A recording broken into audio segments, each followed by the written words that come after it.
అమెజాన్లో తీసుకున్నానండి. Amazon shopping halls చాలానే ఉంటాయండి. మీరు నా ఛానల్లో చూడాలనుకుంటే చూడొచ్చండి. అలాగే ఇది ఒక ఫ్రైయింగ్ ప్యాన్ అనమాట. చాలా బాగుంది. అన్నీ కూడా నాన్ స్టిక్ అనమాట. చూసారు కదా, చక్కగా దోశ ప్యాన్ ఒకటి తీసుకున్నాను. మనం హ్యాండిల్స్ అవి కూడా మనం తర్వాత మనం సెట్ చేసుకోవాలన్నమాట అదండి. అలాగే ఈ బాక్స్ ఒకటి ఉందన్నమాట. ఈ బాక్స్లో ఏమున్నాయంటే చూసారు కదా, మొత్తం 3 పీసెస్ సెట్. ఇది ఫ్రైయింగ్ ప్యాన్, దోశ ప్యాన్, అలాగే చిన్న కడాయి ఉంది. మనం ఏదైనా కర్రీ చేసుకోవచ్చు.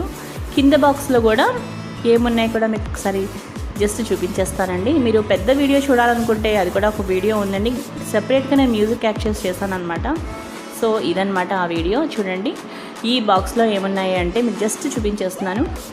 చూసారు కదా, రైస్ కుక్కర్ ఒకటి, అలాగే తర్వాత పానాసోనిక్ రైస్ కుక్కర్ తీసుకున్నానండి. నెక్స్ట్ ప్రెషర్ కుక్కర్ అనమాట. సో ఇదనమాట. ఈ వ్లాగ్ మీకు నచ్చింది అనుకుంటా. ఈ వీడియో మీకు నచ్చితే లైక్ చేయండి, షేర్ చేయండి. మరిన్ని వీడియోస్ కోసం నా ఛానల్ని సబ్స్క్రైబ్ చేసుకోండి.